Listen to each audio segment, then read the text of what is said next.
I listened to one of the world's leading experts on blood sugar, and she blew my mind. I was trying to piece together as much as I could to try to understand how my body functioned so that I could feel better, so that in the morning I could wake up not terrified of being alive. That was the bar, the bar was quite low. Jessie went to study biochemistry after suffering a severe back injury. She not only experienced physical trauma, but also struggled mentally. And I didn't understand what in my surroundings or in how I was living was making it better or worse. I was completely clueless. This might just be my life now. This immense pain and terror at just existing. So out of all this nightmare emerges a very clear thought in my head, which is, if you don't have your health, you have nothing. After an MSc in biochemistry and working in genetics in Silicon Valley for 5 years, she connected the dots that changed her life. I discovered that my mental health got worse when my glucose, also known as blood sugar, was not healthy, steady, and balanced. One instance where I was able to see my blood sugar levels with a glucose monitor that I wore for a couple of weeks. I was able to see one of the spikes in blood sugar actually triggering the episode. She dove into research, and her discoveries are now helping countless people around the world. We thought only if you have diabetes should your glucose levels be of any concern to you. Now we know that everybody can be suffering from these spikes without knowing it. So that was a huge revelation. To give you a summary, if you have a lot of glucose spikes, things are not going to go super well. If you're like, I could feel better than I do, which most of us probably feel, then balancing your glucose levels is a really, really freaking important place to start. It's the base layer of your physical and mental health. In her work, she talks about different ways to keep your glucose levels steady, but she always emphasizes how the first meal of the day is the most important. So the main thing we want to do to steady our glucose levels is have a savory breakfast. I had no idea that I was just eating starches and sugars, just eating a massive glucose spike for breakfast. And when you create a big glucose spike at breakfast, your entire day then becomes completely like a glucose roller coaster. I used to have the same breakfast every day, but then I swapped out coconut sugar for peanut butter. And I mean, right away, I started feeling less cravings before lunch. It's such a small change, but it works. The recipes that I'm going to share today are easy to make, cafe-style, high-protein breakfasts. And of course, we're keeping it sugar-free.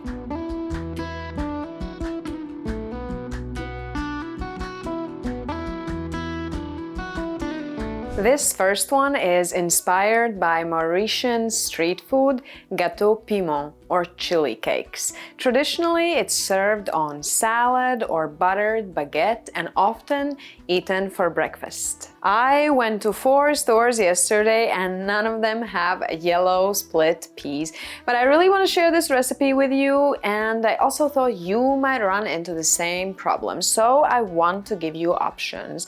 I have split soybeans and split green peas. Now the split green peas are actually coming from the same plant. They are the same plant. It's just that these are harvested a little bit earlier, so they still have this beautiful green color.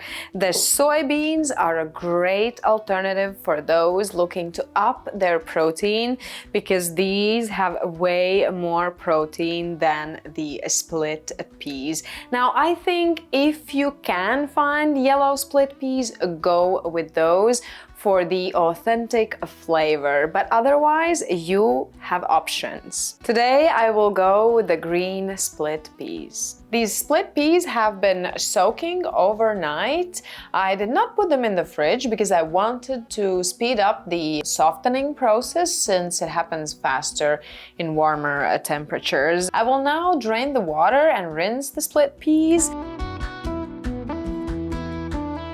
Let's add these to the blender. I want to keep some texture, so I am going to use the blend setting for a very short moment, and then I'll use the pulse button to not overblend.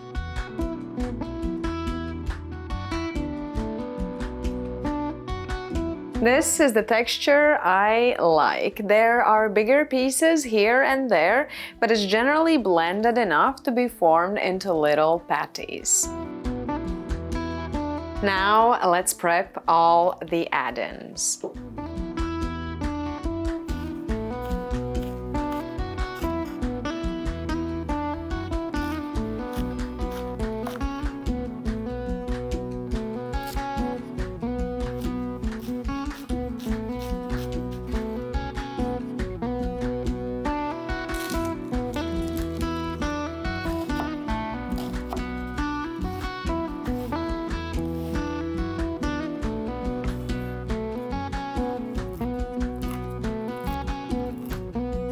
I'm going in with scallions, coriander, red onion, chili flakes, cumin, baking powder, and salt.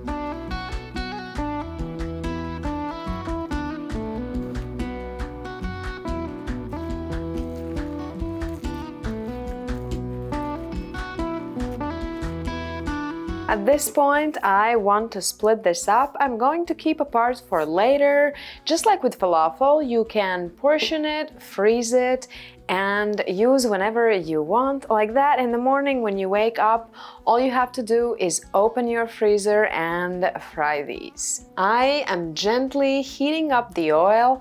I'm going to shallow fry these instead of deep frying. I know it's not very traditional, but hear me out. Yes, when you deep fry something, the hot oil immediately creates a crust around the ingredient, protecting it from moisture evaporating and oil entering. When you shallow fry, you still get the crust that's protecting the ingredient from oil entering, but moisture is evaporating through the top. But I mean in such small amounts that I really don't think the difference is that big. But of course, if you prefer deep frying, go ahead. If you're going with shallow frying, I suggest you adjust the shape of your cakes. Instead of balls, do little patties, because when they are flat, they're going to cook faster, and also it's going to be easier to fry with less oil.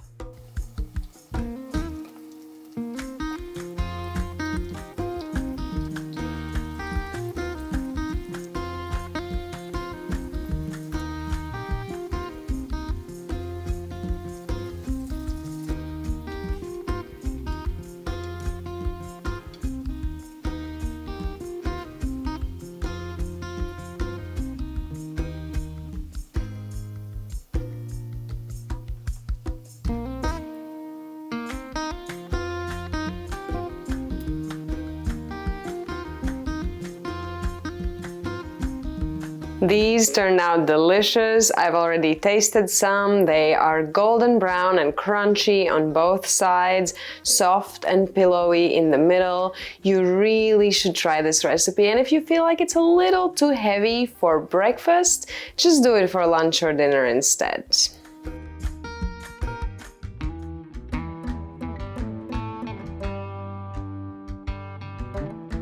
I come from a small country. There is less than 2 million of us Latvians out there. Now, we do have a rich food culture, but the world is so big. And I love exploring and trying recipes from around the world, from different cultures. And today I am veganizing a Turkish omelette, or menemen. First, I'm going to prepare the chickpea batter, and I'm using chickpea flour for that. We're gonna do it now, like that. The batter has a little bit of time to rest, and the chickpea flour can get fully soaked. I'm adding chickpea flour, salt, baking powder, and nutritional yeast. Mixing the dry ingredients first, and then we can go in with soy milk and vinegar.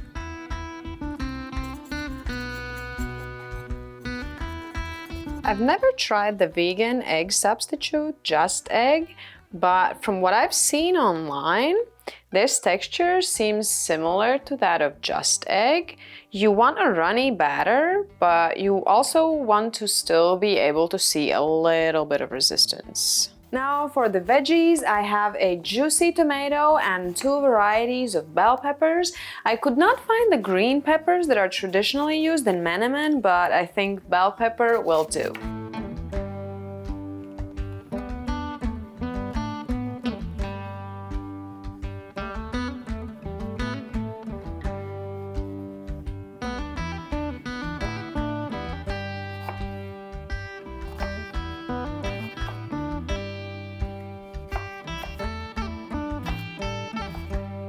a generous amount of olive oil and vegan butter. We want to gently fry the bell peppers and then go in with the tomatoes soon after. You can mash the vegetables a little, and then when you're happy with the consistency, stir your chickpea batter and top your veggies with it. I'll cover this with a lid and let it stew for a bit. When the top is cooked, it's ready to be served.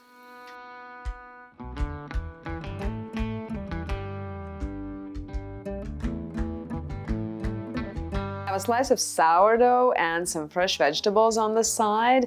I made cucumbers with coriander and cherry tomatoes with olives.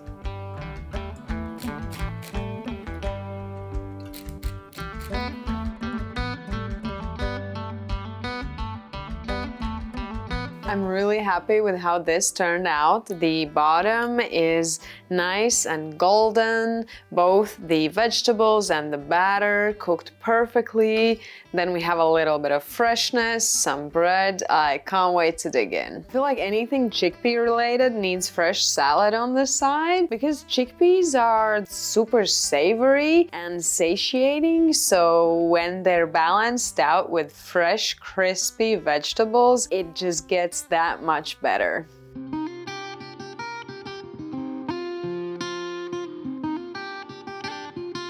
This is my take on what I believe to be a breakfast classic by now, the good old tofu scramble. I created this recipe because I can't stand dry and gritty tofu scramble. If you prefer a drier version, just add less of the wet ingredients, but don't worry, the tofu is still going to have an amazing texture and flavor because of how we're going to cook it. We are going to blanch the tofu in salted water for around 5 minutes. This is pretty common in Asian cuisines. It improves the texture and rounds the raw soybean flavor. I'm going to let the tofu cool down, and meanwhile we can do the rest.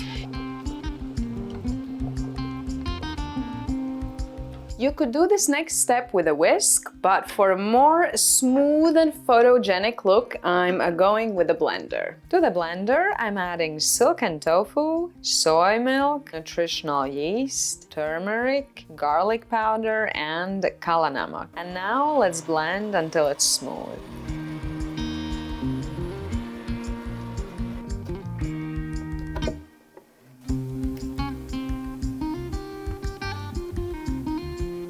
I like using my hands to crumble the tofu, but you could do it with a spatula too. Melt a generous amount of vegan butter and the tofu goes in. When your tofu starts turning golden, it's time to add the wet mixture. Cook everything down to a desired consistency and serve. You could go with full English breakfast here, but I'm keeping it simple. You guessed it, sourdough.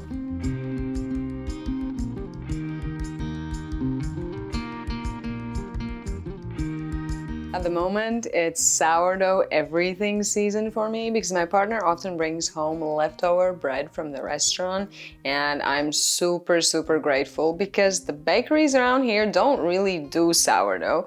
We live in the south of France and the baguette rules here, so yeah, feel free to switch it up or just take this video as a how to use a loaf of sourdough with the week of breakfasts. I don't want to sit here and tap my own shoulder, but you just have to try this scramble as well as the other two recipes because this is some seriously good food, and most importantly, it's food that loves you back. Thank you for watching till the end. Subscribe if you haven't already, and also check out the description box. I'm gonna link the interviews that I used and a few more things.